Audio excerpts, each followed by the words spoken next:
March 4th, 1937, 11:23 p.m. 20 NYPD officers gathered in the shadows on 133rd Street in Harlem. They had their badges, they had their clubs, they had their orders, and they were absolutely certain that in the next few minutes they were going to tear Bumpy Johnson's world apart. The captain running that raid had been told there was $80,000 in cash inside that building, numbers slips, gambling evidence, everything they needed to lock Bumpy up and shut him down for good. What they didn't know was that Bumpy had been watching them organize this raid for 3 days straight. He was already inside the club, he was already sitting down, and he was already smiling. Because Bumpy Johnson didn't panic when danger came, he prepared. And tonight, 20 armed officers of the New York City Police Department were about to walk straight into a trap they couldn't arrest their way out of. To understand what happened that night, you have to understand who Bumpy Johnson was in 1937 Harlem. Ellsworth Raymond Johnson, nicknamed Bumpy for the raised bump on the back of his skull, was 32 years old and already a legend on these streets. He stood 5'10", moved through Harlem like he owned every corner of it, because in many ways he did. 2 years earlier, Dutch Schultz had been gunned down at a chop house in Newark. Schultz had spent years trying to muscle into the Harlem numbers racket, the underground lottery that was worth millions to the people who ran it, and Bumpy had been the man who stood in his way. That war had been brutal. It had cost lives. It had sent Bumpy himself to prison twice. But when Schultz hit the floor in 1935, the numbers game in Harlem reshuffled, and Bumpy Johnson came out on top. But here's what the newspapers never told you. Bumpy's power wasn't just built on territory, it was built on trust. When a family on 128th Street got evicted in the middle of January, Bumpy paid 3 months of back rent, cash, no paperwork, no strings. When the bakery on Lenox Avenue burned down in 1936 and the owner had nothing left, Bumpy staked him enough to rebuild. When the NYPD harassed young men standing outside the barber shop on 135th Street and 7th Avenue, it was Bumpy who sent a lawyer to the precinct the very next morning. He wasn't the government, he wasn't a charity, but during the Great Depression, when the city had abandoned black residents to poverty and police brutality, Bumpy Johnson was the closest thing many people had to real protection. His establishment, a place the neighborhood called the Velvet Room, tucked just off 133rd Street, was more than a gambling house. Numbers runners filed through, jazz musicians played weekend sets. People from the surrounding blocks came just to breathe easy. In a city that treated black people like they didn't belong anywhere, the Velvet Room felt like it belonged to them. Bumpy ran the numbers operation from the back office. Tight books, a clean setup. He paid the right people. He kept the peace. For 3 years, the arrangement held. But there was a problem. A corrupt captain at the 32nd Precinct had decided that the arrangement wasn't paying him enough, and he had decided to make a very public example of Bumpy Johnson. Captain Raymond Doyle had been running the 32nd Precinct since 1934. He was a Tammany Hall man from top to bottom, the kind of cop who had his palm open before he even pinned on his badge in the morning. 48 years old, red-faced, broad across the shoulders, with a Hell's Kitchen accent that never once softened, no matter how many years he spent working above 110th Street. He had 16 years on the force and enough political connections to survive anything short of a front-page murder. He knew where the bodies were buried, sometimes literally, and he used that knowledge to build himself a very comfortable life. For 2 full years, Bumpy had been paying Doyle $2,000 a month. That was the arrangement. That was the peace. In January of 1937, Doyle decided it wasn't enough. He sent word through an intermediary, a beat cop named Sal Giordano, who walked the 133rd Street corridor every Tuesday and Thursday, that the monthly fee was going up, way up. Doyle wanted $5,000 a month, starting immediately. He also wanted a 10% cut of every number that paid out over $500. That was more than double the original deal. When Bumpy got the message, he went quiet for a long moment, the kind of quiet that people who knew him said meant he was thinking 5 steps ahead. Then he said, "Tell him no." Just that, 2 words. Giordano went pale. "Bumpy, he's serious. He's got the whole precinct ready to—" "I know what he has," Bumpy said. "Tell him no." Doyle did not take rejection well. According to people in the room, when Giordano delivered Bumpy's answer, Doyle laughed. He actually laughed out loud.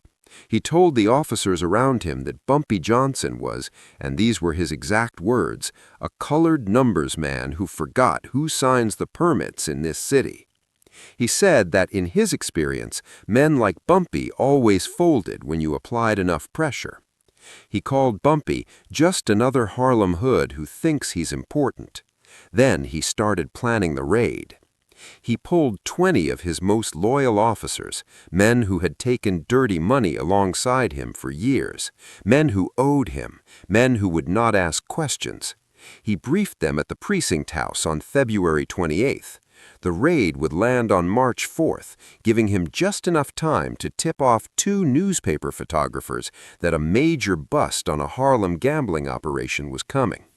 Doyle wanted the pictures, he wanted the headlines, he wanted Bumpy Johnson in handcuffs on the front page of the morning edition. He had done this before. 3 years earlier, he had dismantled an operation on 140th Street run by a man named Curtis Webb. Webb never saw it coming. By the time he understood what was happening, Doyle's officers had stripped his entire operation clean and left him with nothing but a charge sheet. Doyle expected the exact same result with Bumpy. What he didn't know was that Bumpy Johnson had a source inside the 32nd Precinct, a man who had been quietly passing information for 2 solid years, a man who had seen every single detail of Doyle's raid plan before the ink on that paperwork had even dried. On March 1st, 3 full days before the raid, a man named Henry Tates knocked on the back door of the Velvet Room just after midnight. Henry worked as a janitor at the 32nd Precinct, had worked there for 11 years. He was one of 30 people across Harlem that Bumpy quietly supported every single month, a small, steady stipend in exchange for loyalty and, when it was needed, information.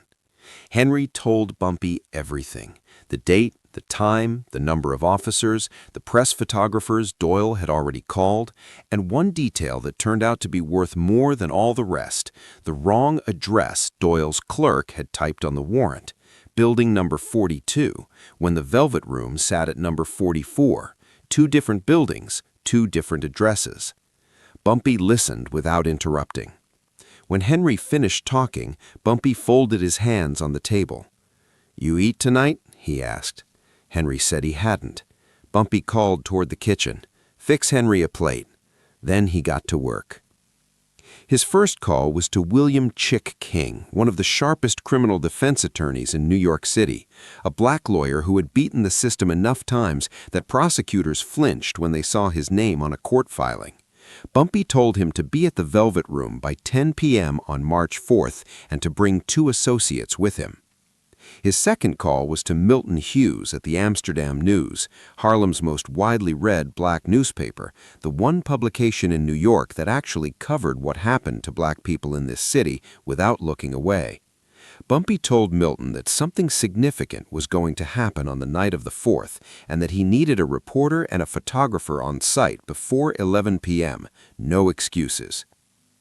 His third call was to Councilman James Barker, a Harlem-based city official who had been the quiet recipient of Bumpy's community support for 2 years. Bumpy never asked for much in return, but tonight he was calling in every marker he had. Over the next 3 days, Bumpy stripped the Velvet Room down to bare walls. Every number slip vanished, every ledger disappeared, every piece of gambling evidence was gone. The back office, which normally held cash boxes and record books, was cleared out completely and converted into a bar setup. Card tables were arranged like a private social gathering. A jazz quartet was booked specifically for the evening of the 4th. On March 4, 1937, there was exactly $0 in gambling evidence inside the Velvet Room. But that wasn't even his main move. For 2 of those 3 preparation days, Bumpy had been building something else entirely. Documents, photographs, copied ledger pages, hard evidence that Captain Raymond Doyle had been collecting bribes from not just Bumpy's operation, but from 3 other operations spread across Upper Manhattan, including, most critically, a bootlegging network with direct ties to an Italian syndicate that Doyle had officially been claiming to investigate and dismantle. Bumpy organized it all, placed everything carefully inside a single manila envelope. He set it on the table directly in front of his chair. Then he sat down, ordered a glass of water, and waited. By 11 p.m., the room was exactly as planned. Chick King sat to his left, briefcase open. Councilman Barker sat to his right. Amsterdam news reporter David Cole and his photographer were positioned near the bar, notepad already out. The jazz quartet was playing a slow, late-night version of Round Midnight. At exactly 11:15 p.m., Bumpy heard the sound of heavy boots assembling on the sidewalk outside. He straightened his jacket, and then he smiled. 11:23 p.m. The front door of the Velvet Room exploded inward. 20 officers poured through in 2 hard lines, clubs raised, voices overlapping, badges catching the light. Captain Doyle came in right behind them, coat buttoned tight, hat pulled low, already scanning the room for the camera positions he had arranged outside on the sidewalk. "NYPD, nobody move. This is a raid." The room went silent. Not because people were scared, because what Doyle saw stopped him completely cold. No chaos, no scrambling, no men in the back stuffing evidence into bags, no overturned tables, no panicked faces. The room was calm, settled. The jazz quartet had frozen mid-note, still holding their instruments, watching with wide eyes. The bar was lit and fully stocked. The card tables held drinks, no money, no slips, no evidence of a single illegal thing. Just a room of people in a private social gathering on a Wednesday night. And at the center table, completely still, sat Bumpy Johnson. Jacket pressed crisp, hands folded on the table, eyes on Doyle, and a sealed manila envelope sitting directly in front of him like it had always been there, like it had been waiting for exactly this moment. He didn't stand. He didn't flinch. He looked at Doyle and he said, "Evening, Captain. Can I get you a drink?" Doyle's eyes swept hard across the room. He looked for slips, looked for cash, looked for the scene he had promised those photographers outside. His jaw locked. "Search everything," he said. "Every room, every cabinet, every inch." Bumpy's lawyer, Chick King, was on his feet before the echo died, folder in hand, voice perfectly level. "I'm William King, legal counsel for this establishment. I'll need to see a warrant, Captain." Doyle reached into his coat and produced it with a slow, deliberate smirk. "Already have one." King took it, no hesitation, read the first page, turned to the second. He looked up. "This warrant specifies 133rd Street, building number 42. He placed it gently on the table between them. "This establishment is 44 West 133rd Street, different building, different address." He folded his hands. "This warrant is legally invalid for this location." The entire room held its breath. Doyle stared at the paper. The address was wrong, one number off, a clerical error made at his own precinct by his own people, an error that Bumpy Johnson had known for 72 hours because Henry Tates had read every single line of that warrant paperwork the day it was typed. Doyle's face moved from red to a deep, dark, vein-popping red. "Doesn't matter. My men have authority to— You are currently conducting an illegal search of a private premises," King said. Same pace, same voice, no emotion at all. "Every officer in this room is participating in an unlawful action that I will challenge in court first thing tomorrow morning. I will be filing an injunction by 8 a.m. sharp." From Bumpy's right, Councilman James Barker rose slowly from his chair. "Captain Doyle." The voice was measured, political, built for rooms that made decisions. "I am here tonight as a private citizen, but I want you to understand clearly, I am watching everything that happens in this room." Doyle's eyes moved. Councilman, lawyer, then the reporter. David Cole had his notepad open and his pen moving, and beside Cole, the photographer had his camera up. A flashbulb popped. The photographer had just captured Captain Raymond Doyle, badge, coat, hat, standing inside a clean, legal, fully witnessed social gathering with zero evidence, a city councilman in the background, and a jazz quartet against the far wall. That photograph would be on the front page of the Amsterdam News in 48 hours. Doyle looked back at Bumpy, and Bumpy reached forward, slow, deliberate, no hurry at all. He picked up the manila envelope from the table and held it at eye level. He didn't open it, didn't wave it around, didn't say a single word about what was inside it. He just held it, still, and let Doyle look at it. 3 seconds, 5 seconds. Something changed in Doyle's breathing, a shift behind his eyes, because men like Raymond Doyle, men who had built 16 years of quiet corruption behind other people's backs, had a very specific reflex, a gut-level recognition of when their own paperwork was being aimed back at them. He couldn't see inside that envelope, but he felt it, the weight of it, the implication of it, and everything he had done in 16 years told him exactly what Bumpy Johnson would keep in a sealed folder. "Bumpy." His voice had dropped half an octave. The command was gone. Something much smaller had taken its place. Bumpy set the envelope back down on the table. "You know what's funny, Captain?" His voice was easy, the way a man sounds when he has absolutely nothing to be worried about. "You came here tonight looking for a criminal." He glanced slowly around the room, at the lawyer, the councilman, the reporter, the frozen quartet.